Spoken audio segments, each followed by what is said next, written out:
I want to roll into something that I think is very appropriate for end of year. We've all been now a part of a, let's just call it wonderful 2023. All the ups, all the downs. At the end of the year, I always love to do the like, what surprised you? What was the thing about 2023 that we're going to remember most? And what are you watching for 2024? I hate predictions. We're not doing those, guys. We're doing like, what are we watching? Because predictions don't work. Craig made me very aware. Don't worry. They never work. So, guys, what do you think? Like, what was 2023 takeaway, and what are you kind of like looking at for 2024? By the way, on the predictions don't work thing, I need someone to do a research project to see how many people predicted that ChatGPT, OpenAI would change the world this year. The answer is like, what? None, including them. I'd have to go, that's just like, because this was a monumental tech disruption year, right? I mean, yeah.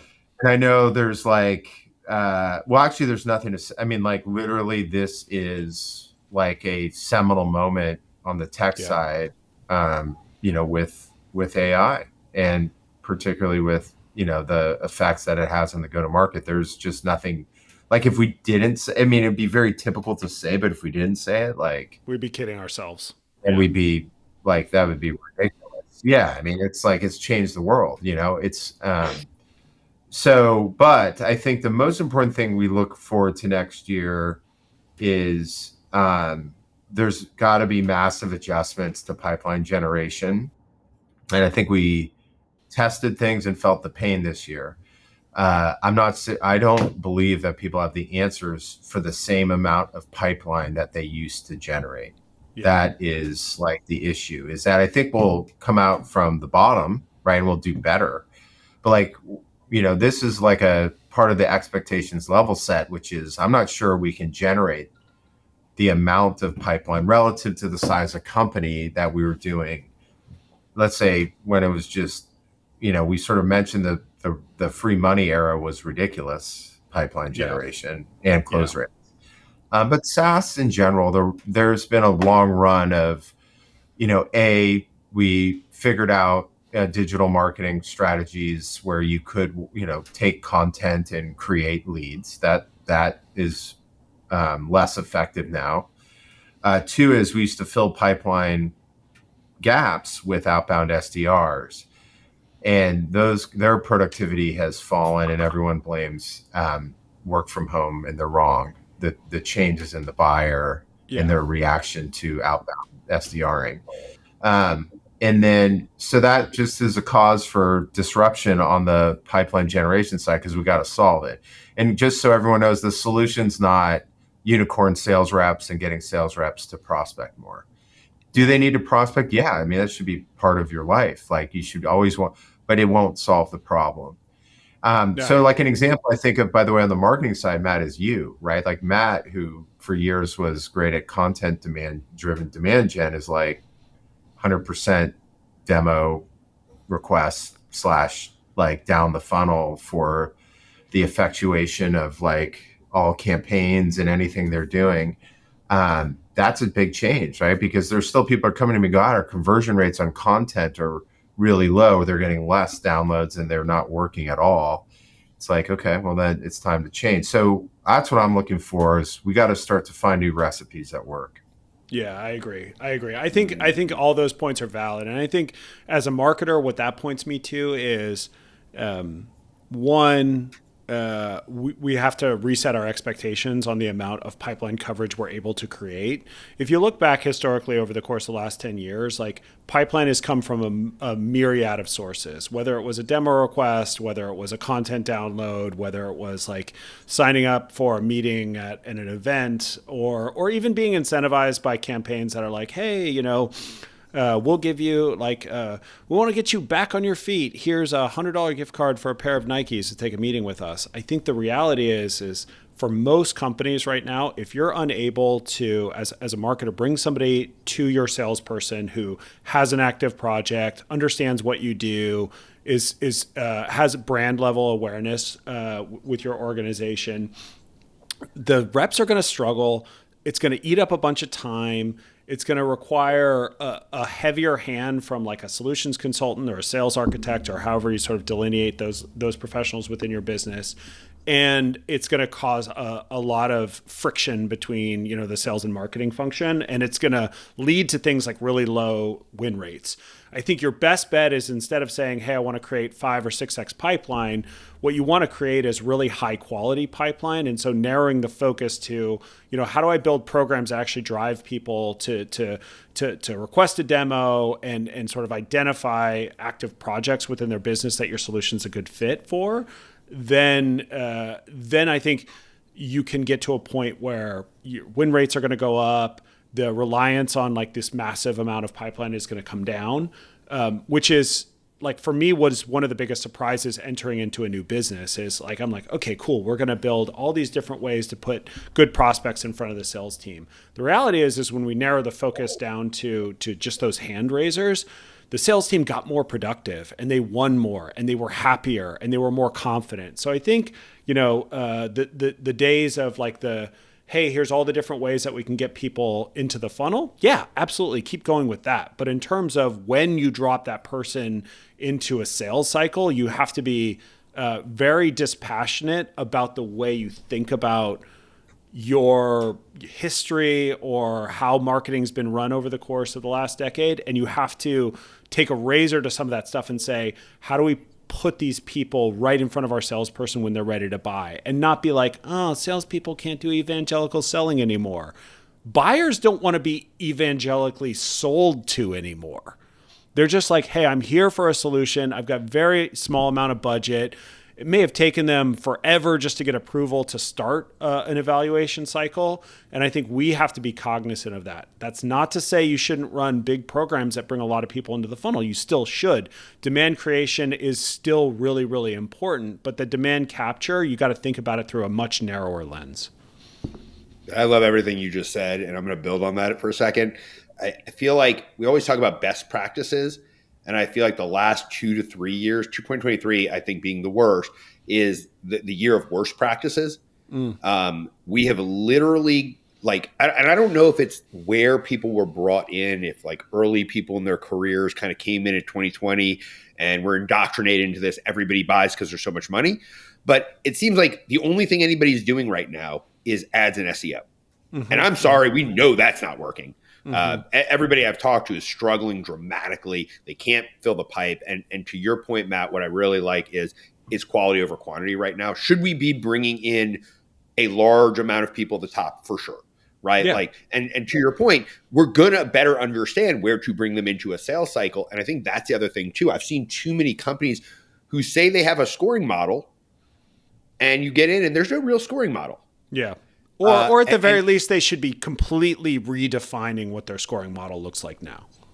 Yes, absolutely. It seems a lot of people still or went to, up to this point, tools. Now they're moving away from it because nobody has budget. And content, which was, I still think really good content converts.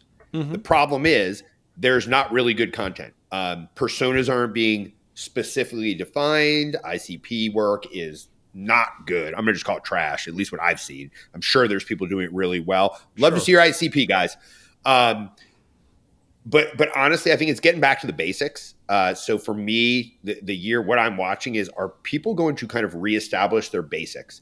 I always go to the sports methodology, the sports side of things. And I like to say all the greats had the basics in spades. Mm-hmm. I feel like that is something that people have really lost in the last bit of time. So I think we're going to see a shift. And then I think the motion, in my opinion, that I'm watching and the hottest on is obvious. I know everybody knows already before I say it, but it's partner. I believe there's a lot there that has not been explored or understood. I think that there's a lot of, at least from my experience currently, the companies that I'm seeing who have a partner program, they're not mature. And then they're trying to layer on these like near bound and things like this that are extensions of their partner program. Right. So 2024 to me, it's the year of partner. That's how I'm calling it. In my opinion, that's what I'm watching. Yeah. Not a prediction, guys, just watching. Yeah. And I think that there's going to be some monumental movement, some shifts in the way that CROs are looking at the world. Because to Craig, to your point too, and yours, Matt, it's not working, right? Yeah. The salespeople are not closing at the same rates. The activity isn't happening at the same rate. The SDR, ADR, BDRs are not able to get meetings the way they did. They're going to be looking. And I think that this is one of those things they can add to the repertoire to spin up as a true motion that is going to move the needle in 2024. Okay, I just want to say one thing to all of us, which is it's easy for us to say quality, okay, but like it's hard. Like how you get there is that's the most important. It's like that would be just like a podcast, be like, well, you got to get better quality, and it's like what I think we should look for is like Matt's talking about, there's this new demand creation funnel at the top using things like LinkedIn or whatever that might be, and looking for those. We got to get in the weeds a little bit to get to the point where you can even deliver quality. It's really important. And I think when we think about looking at next year, I think that's really important. I mean, I don't know that I have the solution for it either, at least. And so it sounds like Matt's onto something good. So we should probably dig in at some point on some of the tactical things you're doing, less so at the bottom, more so at the top. It's all, it is more so at the top for sure. I think the thing is like the funnel is just very narrow right now. And you have to be comfortable with that as a marketer, which is to say like a lot of the things that you would have pushed forward to the sales team because they sort of smell like a deal, they just don't anymore. So you have to be a little bit more ruthless about what you let through. And you have to, I think, if I could give marketers a good bit of advice, it's like you should feel comfortable missing your pipeline number if what you're delivering is a bookings number. Okay. Because I think it's going to take a long while for people to get comfortable with the fact that 6x, 5x pipeline is no longer really possible.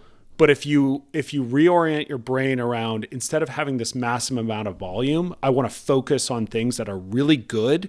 And maybe I can help our sales team drive the win rate up. Then there's going to be a pressure release on the amount of pipeline that needs to be created.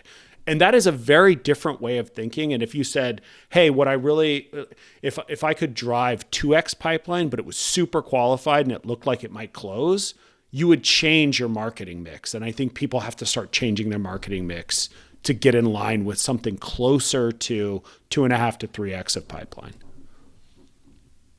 Yeah. I love everything you just said.